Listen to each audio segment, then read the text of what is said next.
So what happens is, I said, we've just launched 59 missiles heading to Iraq. Well, you headed to Syria?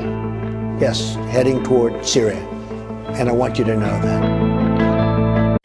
Did that nigga catch the Ben Carson amnesia or what? I mean, I felt like it was a case of where's Waldo, except for where are the bombs? I don't know if this was him talking about his next plan or if that was just really just a slip of the tongue. But following today's airstrike, very massive bomb over there in Afghanistan. In fact, they call it the mother of all bombs. The real name is the Massive Ordnance Air Blast. You know, the U.S. bought 20 of these back in 2011 for a whopping $314 million. So essentially it cost Americans about $16 million to drop this bomb today in Afghanistan.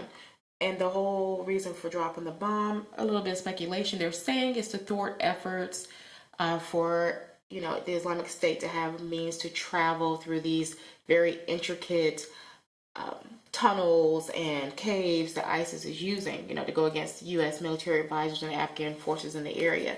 I just find it very interesting that just, you know, 5 days ago, a U.S. Special Forces soldier was killed there fighting, you know, the Islamic State in that very town.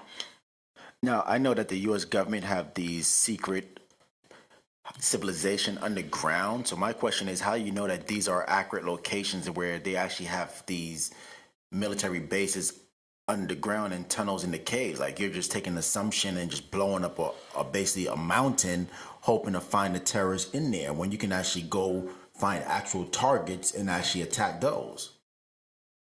Well, you know, this is the very first time that one of these bombs has been used in actual military action by the United States.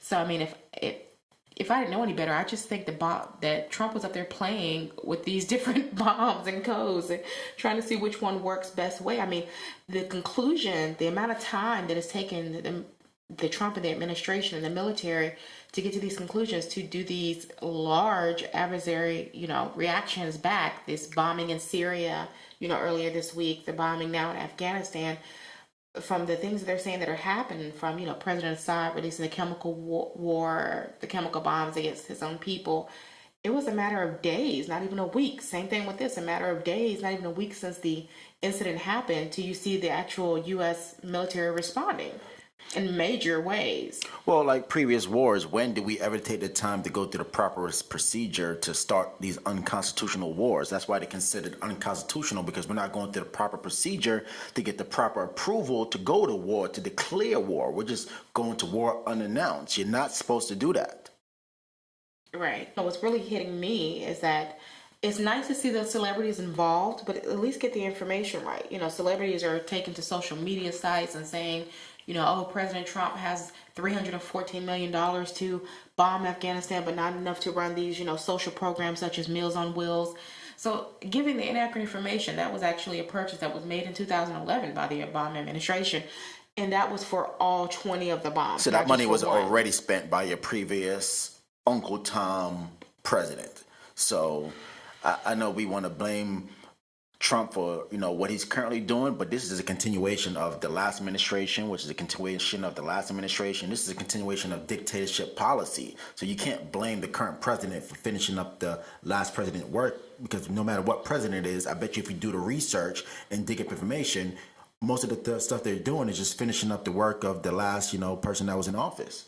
And even bigger than doing the president's work, I mean, this is actually doing the work of the elites. I mean, let's get real here.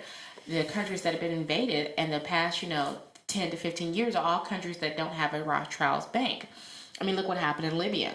I mean, Gaddafi wanted to have everything backed by African Libyan sources, not by the U.S. dollar. He lowered the U.S. dollar. And you see that's following in different countries. Bolivia now does not have a Rothschild's bank. Yep. They actually banned all Rothschild banks in that country.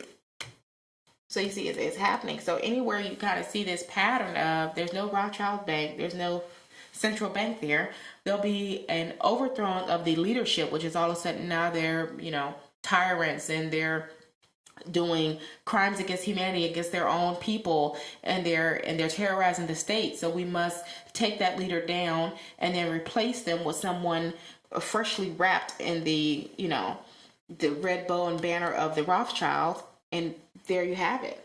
Yeah, they get access to all the resources. They basically become a pawn in their chess game. The New World Order. Does This it- is not a conspiracy theory. It does exist. But until next time, don't forget to subscribe, Like, share. comment. Until next time, Thanks for all your support. The Revolutionary Cuz Show. peace.